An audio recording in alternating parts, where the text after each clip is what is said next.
Going in terms of kind of squads outside the Celtic first team, the Celtic women's team found a real connection with supporters over the last 12 months or so specifically. Obviously, with a very busy schedule ahead and kind of more access for supporters to watch the B team, is that the kind of thing you're hoping for too, to sort of make household names from some of these young guys? Yeah, of course, absolutely. The women's team have done really well. They'll be in the Champions League and they'll be able to play this year. And we have been involved and we will play our games at Airdrie, and the women's team will play their games as well there.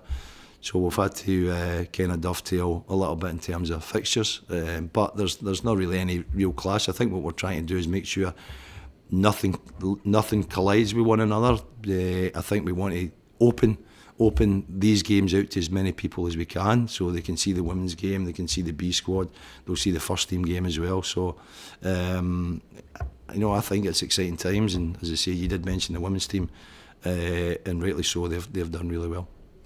What's the squad like? What's the regulations? What's the rules for who you can play? And how's that affected the squad? Bearing in mind you'd probably like to be putting some younger players out on loan, perhaps the Championship or League One the season ahead. Yeah, well, I think in terms of the kind of rules, you're allowed to play one under 21 players and under 20 team, albeit we'll be very young, and the goalkeeper can be over age. And I believe that if you have an assistant coach that, and this is maybe in time, that can, as you think of the old days in terms of that experienced player coming in and playing with young players, then there's the possibility of that particular player playing as well. But for us, a really super young team. We've got a lot of players now, and it's been great. A lot of players that are up with the first team. So they will stay with the first team, and we'll then bring in other younger players. So Owen Moffat probably won't be playing the Colts side. He's consigned to the first team for the season ahead.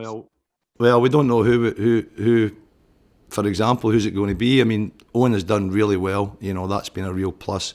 So there's every chance that Owen will be with the first team tomorrow. I don't know what their squad is, but you can see even there's been a lot of press. Even Callum McGregor gave Owen a lot of positivity in what he's done up here and training on his own at times. So that's one that's really exciting for us as well. So that's a really positive story, that, and there's more than just one. There's Dane Murray, Adam Montgomery, Ben Wiley, Leo Helder, Barry Coffey, Tim Belly. So all these players have been with the first team, and they've equipped themselves very well, I believe. Just wanted to ask you, what do you feel will be the benefits in terms of player development for these guys playing specifically in this league? I think there's going to be a learning curve. I really do, and I think it'll be a great experience for them. I know for a number of years we've been going on about a Colt team or a B team getting into the kind of lower league. I remember as far back as 2008 when I was doing my pro licence. I went over to France and I witnessed how they do it in France, and then obviously there's examples of Spain. So I think for a number of years we've been looking for change, and I think the fact that it's now happened. I think when I was a younger player, I used to get the experience of playing with experienced players in the reserves. That's no longer the case now. I think we need to try and create that pathway and that gap between under 18 football and first team football. So in effect it means that if it's young players, if we can then control where they play, we can then control their development. And there's no doubt as the season progresses, playing against senior pros, playing in areas and pitches they've probably never been in, fans, the whole thing, I think it can only be a really positive experience for them. And I've no doubt that's going to bring the players on. Are you disappointed it's only for one season? Would you like to see it for more than one season? Obviously, the news broke this week as well that there will be no Celtic B team playing in the SPFL 2 next season. Yeah, listen, we're just looking at the season ahead and we're focusing on the Lowland League. I think it's small steps. We are gradually getting there in small steps.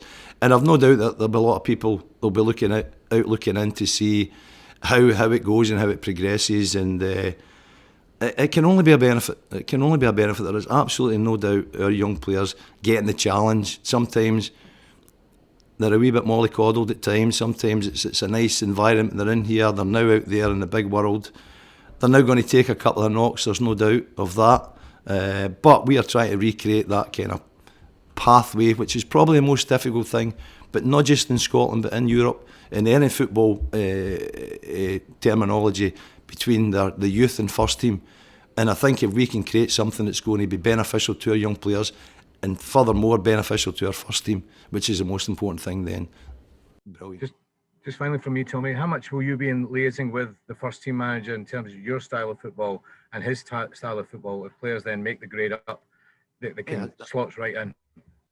Yeah, well, as I say, fortunately now we've got 8 young players who are eligible for the game tomorrow for us, who will be with the first team, and they've had the benefit of, when the managers come in, of training with the manager and getting his methodology and his style of play. I've watched the first team train a couple of times as well. I think it looks really exciting. The players have settled in really well. So in terms of that transition, I think it is important. We've got a good communication link between the staff and the B team and the first team, and I think that's so important. And I think that transition, not just in terms of the football side, but sports science side and the physical development of the players, I think that's really key, because ultimately you want your player to step up and not be phased by getting in with the first team. And if we can kind of control that side of it, so that when they do go up, they're not alienated by it. They're really focused on. They know exactly where they fit in. They know exactly what the demands are of training with the first team, and they know exactly in terms of position specific what they should be doing.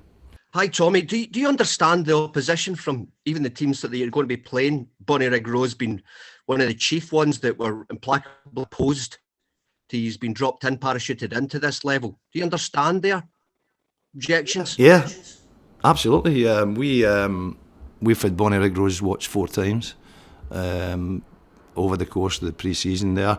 I spoke to Robbie Nielsen just before the end of the season there. Robbie was up with Hearts young team, and he says he'd put some loan players out in the Lowland League, and he said it's a really good standard. He says it's a tough league, and I can see that, and you can see how the likes of Celtic Hearts would progress.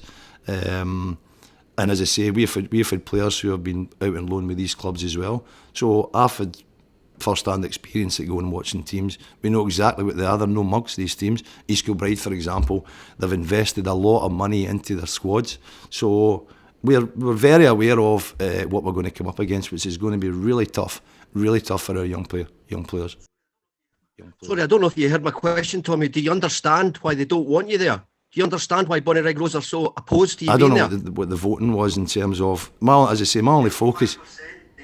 So we are there. So we are there, and my only focus is the game and the season ahead. That's my focus. Do you understand, why they're opposed to it? Do you understand their objections? Yeah. Well, I'm just asking Tommy a question which he doesn't seem to want to engage with. We are there. We're playing our first game tomorrow, and that's what Tommy's focus is on. Sorry, Tommy, I'm just asking you a question. If you don't want to answer it, that's fine. You did answer. No, I have answered it. You understand why they're opposed to you being there? I understand that we're playing a game tomorrow, and the fact that we're focused on the season ahead, and that's the main thing. That's my main focus for me and the team.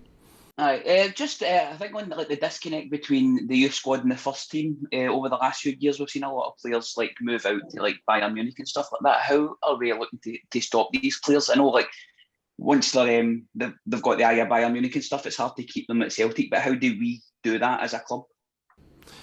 I think regarding the kind of the pathway, you've mentioned players who have gone that. Unfortunately, there's nothing you can do about that. That'll always be the case, but I think if you clearly see the successes that we've had in terms of bringing young players through into the first team, the McGregors, the Forrests, the Tierneys, the Mikey Johnsons and all that, the Robertsons and that are through, the Montgomerys who have played, Dembele, so I think it's important that they see a clear pathway. Now, who's to say that the players that go on, the younger players, probably could have been in our first team, or they couldn't have. It's a kind of there's different paths to get there, different ways to get to a first team. But I do think the fact that we have now tried to bridge the gap with, and we've been crying out for it, because before we would just put players out on loan, no guarantee they would play, which is fine. Okay, I understand that. but you were kind of less in terms of control of the situation. Now you're more in control of the situation. Albeit as a young team, so I'd imagine that those players that go out on loan will be players that will be over age for the B team, but still need to go out on loan and play some games. So but for us, I think to bridge that gap again is so important. I think this is a way in which we'll do that. And as you can say, we've also got young players who are up there training with the first team, so they're not that far from the first team, and it's important they see that as well, and hence the reason why we both teams train at Lennoxtown. Just a one on the kind of goals for the season, Tommy. Are you looking to do, like, what is the outcome here? Are you looking to try and win every game, or is the player development the most important part of this? Absolutely, player development is the most important thing. Listen, we won't win every game, we know that. There will be games where we'll be particularly strong, i.e. there'll be maybe players that have been with the first team that maybe come down for a game, and I mean the young players, your Moffats of that, I hope they don't come down, I hope they stay up, because then we'll have been doing something right if they stay up. So as I say, for example, tomorrow we will be super young tomorrow. It will be an experience, it will be a learning experience. So for us, the target is always, as I say, trying to clear that, have that vehicle for developing them. But first and foremost, we'd like to win every game. We know that. Celtic, you need to win every game. It's not a dirty word to win things, that's for sure. But the most important thing for us is definitely player development. And then for that, if they see then young players going up, then the batch underneath them see that pathway, and then you get that excited 17-year-old, 16-year-old coming up. So for me, it's to clear the pathway, first and foremost, player development. Absolutely. We don't get any prizes for winning the kind of reserve league or anything like that. The big prize for me is getting them into the first team and making them valuable.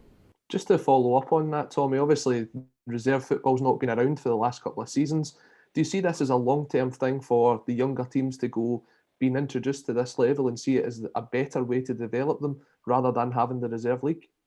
Yeah, listen, we understand that, and I think that's something that there's a lot of people need to gather around and say, how do we best serve our young players below the first team? So it's not just in isolation in that. There's a lot of discussion on how we do that.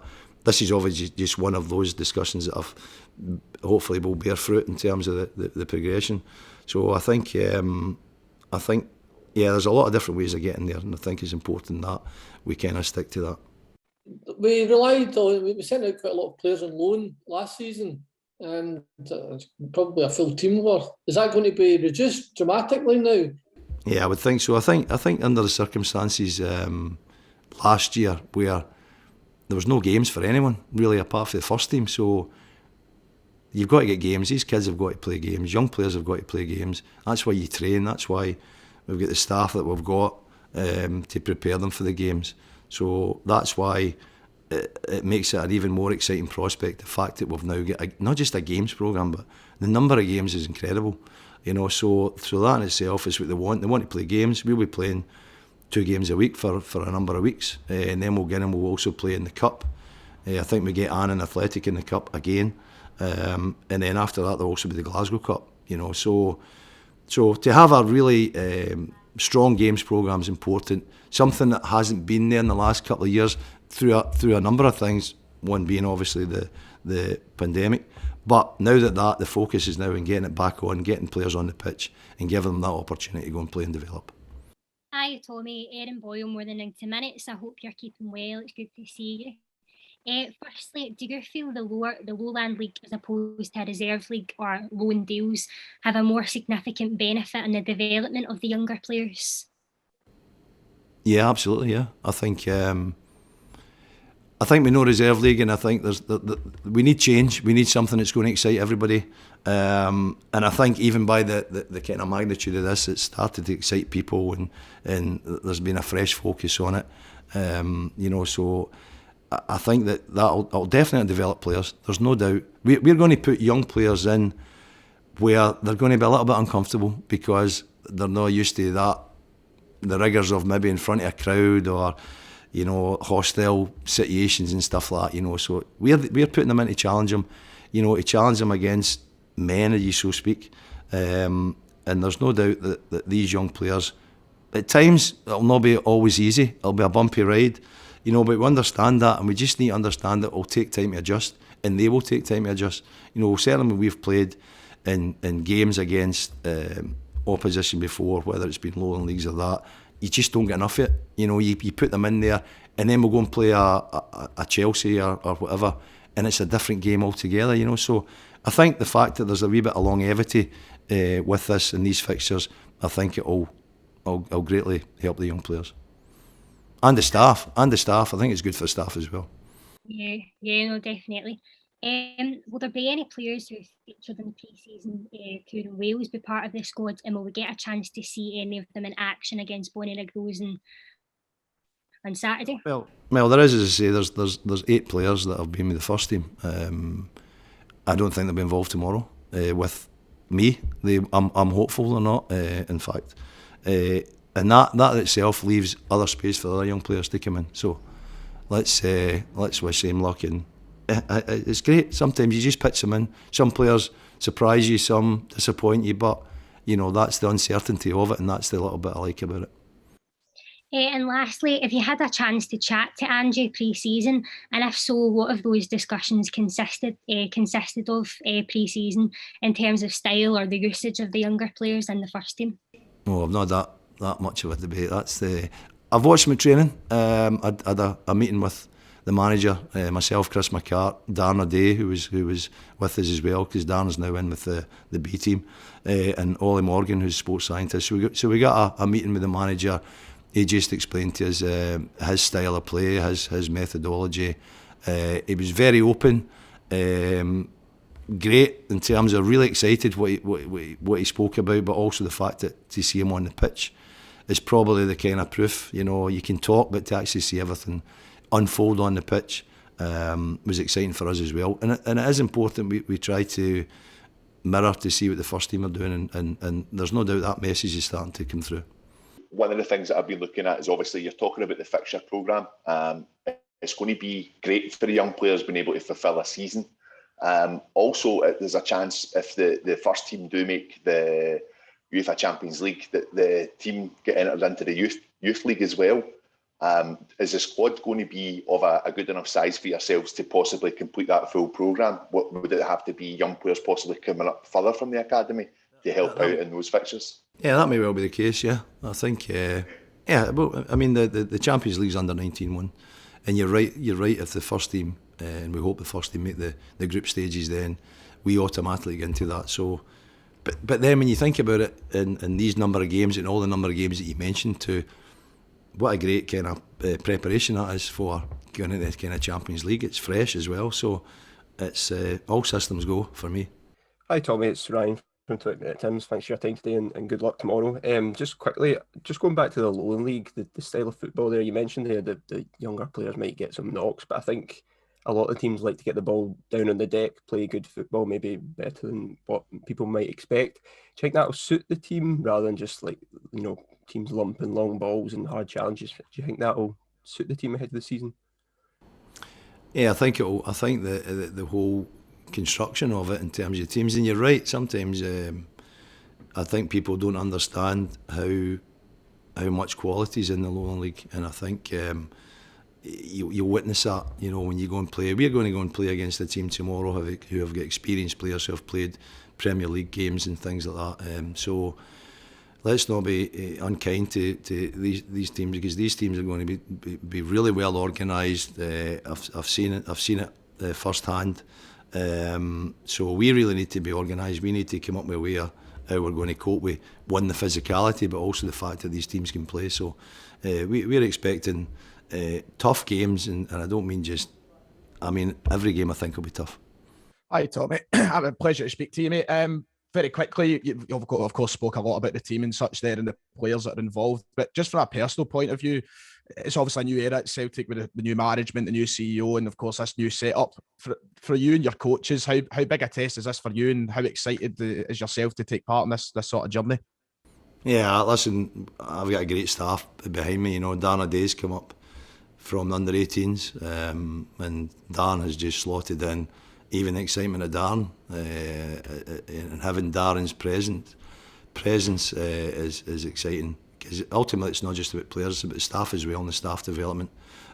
So they're aware of the challenge, and going by the pre-season and our preparation in pre-season, it's been tough, but it's been something that we've all relished. So yeah, it's going to be something that, as I say, we look forward to. It's going to be exciting. It's going to be a roller coaster, but as I say, we're going to give the young players the chance to express themselves, and that's ultimately what we want to do.